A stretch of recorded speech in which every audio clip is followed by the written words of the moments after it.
কৃষ্ণ। আমাৰ সকলোৰে মনত প্ৰশ্ন হয় যে কিয় আমি কৃষ্ণ বিষ্ণু হৰি ৰাম তেওঁকহে ভজিব লাগে, আনক ভজিলেনো কি হয়? এই সম্বন্ধে আজি আমি আলোচনা কৰিম।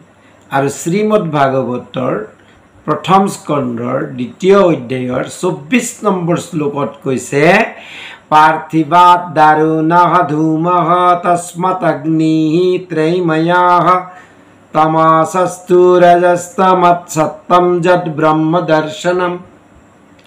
এতিয়া ইয়াতে উদাহৰণ এটা দি পেলাই, দৃষ্টান্ত দি পেলাই বুজাইছে। জ্বৰ কাঠৰ পৰা প্ৰবৃত্তিসুলভভাৱে ধোঁৱা নিৰ্গত হয় আৰু তাৰ পৰা স্বভাৱসুলভভাৱে নিৰ্গত অগ্নিৰ দ্বাৰা যজ্ঞ সাধন হয়। ঠিক তেনেকে আৱৰণৰ বাবে তমগুণৰ পৰা প্ৰবৃত্তি স্বভাৱ অনুসৰি ৰজগুণ আৰু তাৰ পৰা সাক্ষাৎ ব্ৰহ্মদৰ্শনৰ বাবে সত্যগুণ শ্ৰেষ্ঠ হয়। এতিয়া এই শ্লোকত কি কৈছে যে তম ৰজ আৰু সত্যগুণ সম্বন্ধে শিৱ ব্ৰহ্মা আৰু বিষ্ণুৰ গুণ আকৰ্ষণৰ শ্ৰেষ্ঠতা প্ৰতিপাদন কৰাৰ মানসেৰে কি কৰিছে? দৃষ্টান্ত সহকাৰে দেখুৱাইছে। প্ৰকাশ আৰু প্ৰবৃত্তি স্বভাৱ অগ্নি যজ্ঞৰ সাধন, তাৰ প্ৰকাশো আছে আৰু কি আছে? প্ৰবৃত্তি স্বভাৱ এটা আছে, দাহ্য। গতিকে কি? অগ্নি। গতিকে ই যজ্ঞৰ কি হয়? সাধন। কাঠত অগ্নি সূক্ষ্মভাৱে থাকিলেও জড় অংশৰ অধিকতাবশতঃ তাৰ অভিব্যক্তি নহয়। কাঠ এডাল আমি হাতেৰে ধৰি নিব পাৰোঁ, কিন্তু তাত জুই আছে, তাত অগ্নি আছে, কিন্তু জড় অংশ বেছি অধিক থাকে কাৰণে তাৰ কি হয়? অভিব্যক্তি নহয়।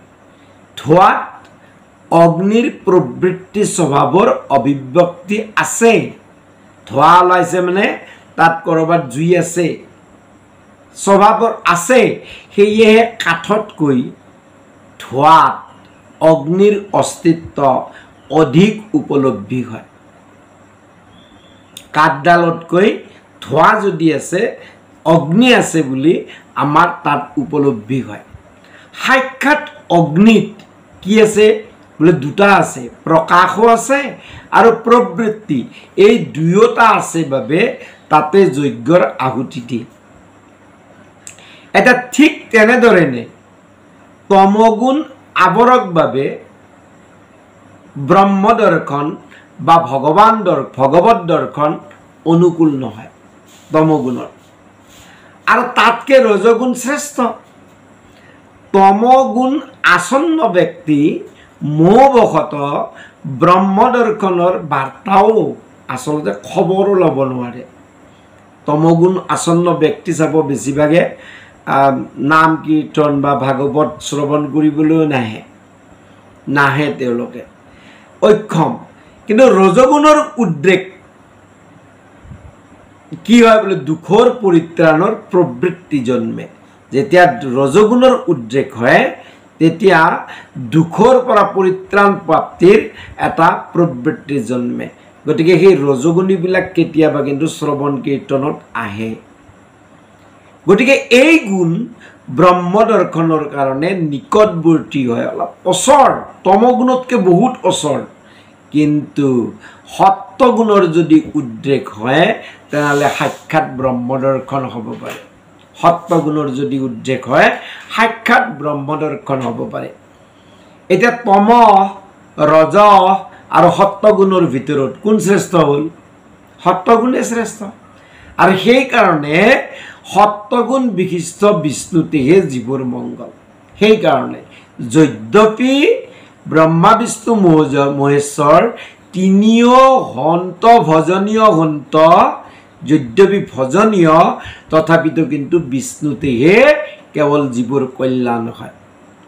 সেইকাৰণে সত্যগুণ বিশিষ্ট বিষ্ণুতেহে জীৱৰ মংগল যিহেতু তথাপিতো এটা কথা আছে কি নিৰ্গুণৰ অভিব্যক্তি অবিহনে কোনেও কৃতাৰ্থ হ'ব নোৱাৰে যেতিয়ালৈকে নিৰ্গুণলৈকে নাযাওঁ তেতিয়ালৈকে আমি কৃতকৃত্য হ'ব নোৱাৰোঁ সেইকাৰণে অৰ্জুনকো গীতাত কৈছে নৈস্ত্ৰয় গুণ ভৱ অৰ্জুন আৰু আমাক বৰগীততো মহাপুৰুষে কৈছে কি যে হয় জীৱ নিৰ্গুণ হৈ গুণ গায় ভগৱান নিৰ্গুণ গুণৰ সীমা নাই সেইকাৰণে ভগৱানক যদি গুণৰ আৱৰণ ৰাখি উপাসনা কৰা হয় তেন্তে কৃতাৰ্থ হ'ব জানো কেনেকৈ কৃতাৰ্থ হ'ব তথাপি সত্যগুণযুক্ত ৰূপে ভগৱানক যদি উপাসনা কৰে বিশেষ ক্ষতি নহয় যেহেতু সত্যগুণৰ স্বচ্ছতা স্বভাৱৰ বাবে নিৰ্গুণৰ আৱৰণ নাথাকে যেনেকৈ আমি আগৰ এটা ভিডিঅ'ত কৈ আহিছোঁ যে ৰঙা নীলা গ্লাছৰ মাজেদি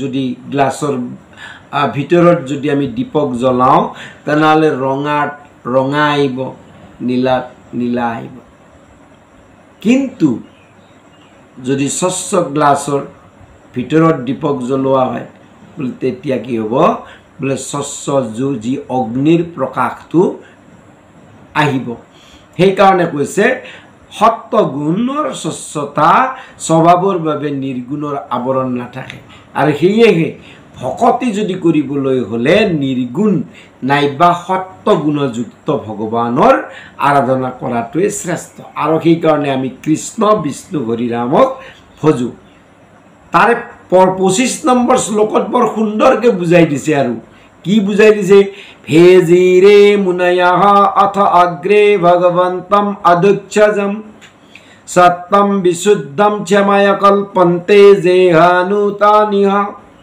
সেইকাৰণে কি কৰিছিল যে পুৰণি কালত মুনিসকলে বিশুদ্ধ সত্যমূৰ্তি ভগৱান কৃষ্ণকে ভজনা কৰিছিল এই জগতত যিসকলে সেই মুনিসকলৰ মত অনুসৰণ কৰে সেইসকলে কি হ'ব বোলে পৰম মংগল লাভ কৰিবলৈ সমৰ্থ হ'ব 26 নম্বৰ শ্লোকত কৈছে মুমুক্ষবো গৰৰূপান গীতা ভূত পতিনাথ নাৰায়ণ কলাহ সন্ত ভজন্তি য়ানসূয়বঃ যে মুখ্য অভিলেখী ব্যক্তিসকলে ঘোৰ বিকট ৰূপৰ যি ভৈৰৱাদী ভজনা ত্যাগ কৰে আৰু ত্যাগ কৰি কি কৰে ভগৱান আৰু তেওঁৰ অংশ বিভূতিৰ উপাসনা কৰে যিসকলে মুখ্য বাঞ্ছা কৰে যিসকল মুমুক্ষু হয় 27 নম্বৰ শ্লোকত কৈছে ৰাজস্তমাহ প্ৰকৃতায়া সমাশীল ভজন্তি বৈ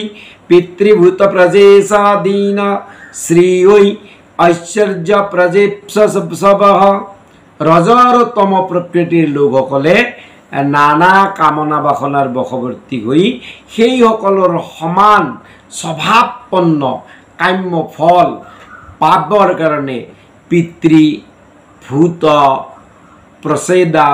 প্ৰজেশাদি দেৱতাৰ উপাসনা কৰি থাকে এতিয়া শাস্ত্ৰাদিত কাম্য বস্তু লাভৰ বাবে নানা দেৱতাৰ উপাসনাৰ নিয়ম দিয়া আছে যিসকলে সেই কামনাৰ বশৱৰ্তী হৈ কাম্য বস্তু প্ৰাপ্তিৰ আশাত সেই দেৱতাৰ উপাসনা কৰি থাকে কিন্তু যিসকলে ভৱবন্ধনৰ পৰা মুক্ত হ'বলৈ বিচাৰে তেওঁলোকৰ কোনো কামনা বাসনা নাথাকে সেইবাবে সেইসকলে এই সমস্ত কাম্য ফল প্ৰদায়ক দেৱতাৰ লগত সম্বন্ধ নকৰি শ্ৰী গোবিন্দৰ উপাসনা কৰি থাকে অৱশ্যে এটা কথা সঁচা তেওঁলোকে আন দেৱতাৰ নিন্দা কিন্তু কেতিয়াও নকৰে মহাপুৰুষ গুৰুজনেও আমাক কৈছে আনৰ ধৰ্মক নিহিংগি বা কদাচি কাৰণ তেওঁলোক অনন্ত কোটি ব্ৰহ্মাণ্ডৰ অধিপতি কৃষ্ণৰ বিভূতি আন দেৱতাবিলাক বিভূতি গতিকে কৃষ্ণক বুজিলে যে কাম্য বস্তু পোৱা নাযায় এনে নহয় অকামঃ সৰ্বকামো বা মোক্ষ কাম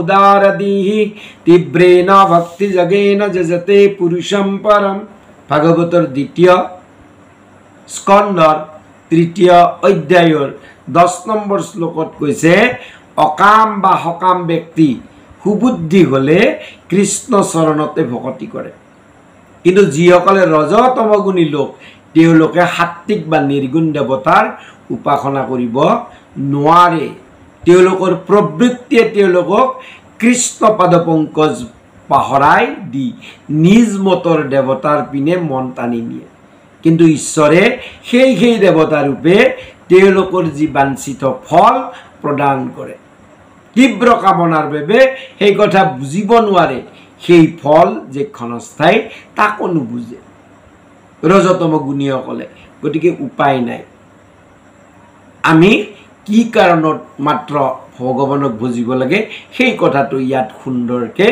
বুজাইছে কৃষ্ণ